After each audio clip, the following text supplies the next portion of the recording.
Imaginez que l'on débarque chez vous, qu'on s'installe dans votre salon et que progressivement on grignote un peu plus de votre espace pour vous laisser qu'un tiers de votre chambre ou pire qu'on vous expulse. Et gare à vous si jamais vous protestez. Eh bien c'est ce qui arrive aux Palestiniens depuis 70 ans. Pour bien comprendre le conflit qui cristallise toutes les tensions d'une région à peine plus grande que l'Île-de-France, il faut d'abord revenir au tout début, à la fin de la Première Guerre mondiale. La Palestine fait alors partie de l'Empire ottoman, qui vient de perdre avec son allié l'Allemagne la guerre face aux empires français et britanniques. Les vainqueurs s'emparent de territoires et se partagent une région stratégique, le Moyen-Orient. Le Liban et la Syrie sont placés sous mandat français et la Palestine sera, elle, placée sous mandat britannique de 1920 jusqu'à la création de l'État d'Israël en 1948. Le conflit israélo-arabe ou israélo-palestinien a une date de naissance. C'est rare dans l'histoire des conflits. C'est le 2 novembre 1917, c'est ce qu'on appelle la déclaration Balfour. C'est quoi la déclaration Balfour? C'est la déclaration faite par le ministre britannique des Affaires étrangères à Lord Rothschild, disant que le Royaume-Uni considère favorablement la création d'un foyer national juif en Palestine. Et c'est à ce moment-là que les cartes commencent à se redessiner. On parle des frontières de 1947, un plan de partition du territoire établi par les Nations Unies. Évidemment, cette installation d'une population étrangère en Palestine a eu un effet sur la population locale qui s'est révoltée parce qu'elle a été aussi chassée de ses terres, parce que ils se sont retrouvés au chômage et parce qu'ils ont compris, les Palestiniens ont compris que on était en train de les remplacer. Autre période cruciale du conflit, c'est la guerre des 6 jours. Il y a 50 ans, en 1967, elle oppose Israël à ses voisins arabes, l'Égypte, la Syrie et la Jordanie. Israël, qui sort vainqueur de cette guerre, s'approprie plusieurs territoires. Une partie du Golan syrien, le Sinaï égyptien dont la bande de Gaza et Jérusalem-Est. Le Conseil de sécurité a adopté plus de 200 résolutions portant sur le conflit israélo-palestinien, dont la plupart n'ont jamais été respectées par Israël. En 67, Israël a annexé Jérusalem-Est, ce qui constitue une violation des droits de l'homme. Depuis 67, les autorités israéliennes ont revoqué le statut de résident de 15 000 Palestiniens de Jérusalem-Est, ce qui constitue un crime de guerre.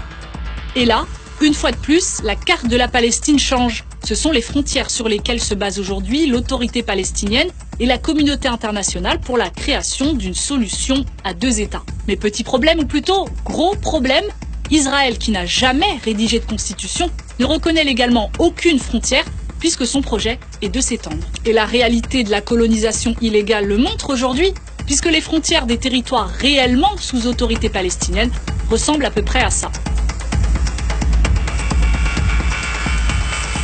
Depuis 1967, Israël occupe la Cisjordanie. Selon la 4e Convention de Genève, une puissance occupante n'a pas le droit de transférer sa propre population au territoire occupé, car le droit international considère une occupation comme un état temporaire. Sauf que la politique de colonisation d'Israël vise à s'approprier le territoire palestinien.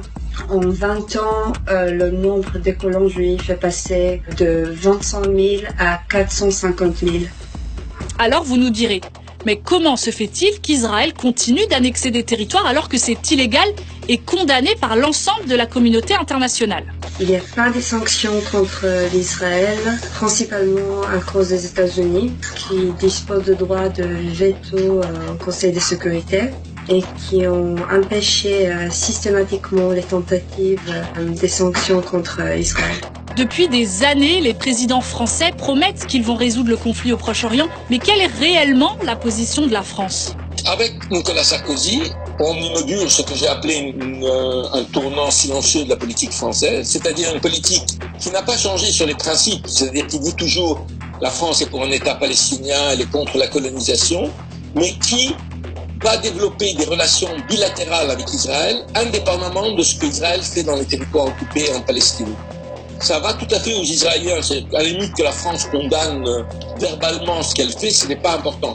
Mais la France développe ses relations économiques, elle joue un rôle pour que Israël ait une place plus importante à l'Union européenne. Mis à part les dernières déclarations de Donald Trump, la communauté internationale s'accorde pour dire qu'Israël bafoue le droit international, mais sans jamais proposer aucune sanction. Une des solutions pour faire appliquer le droit international est d'imposer une pression économique sur Israël. Par exemple, que l'Union européenne pourrait mettre fin à ses accords économiques préférentiels avec Israël, tant qu'Israël ne différencie pas entre les territoires occupés et les territoires légalement reconnus de l'État.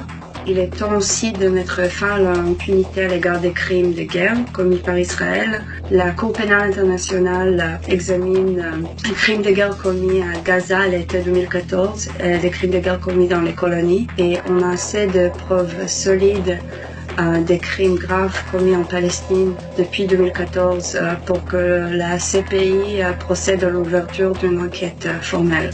Alors, on peut se demander aujourd'hui, est-ce que certains États ne sont pas au-dessus du droit international? Et jusqu'où la communauté internationale laissera Israël s'étendre?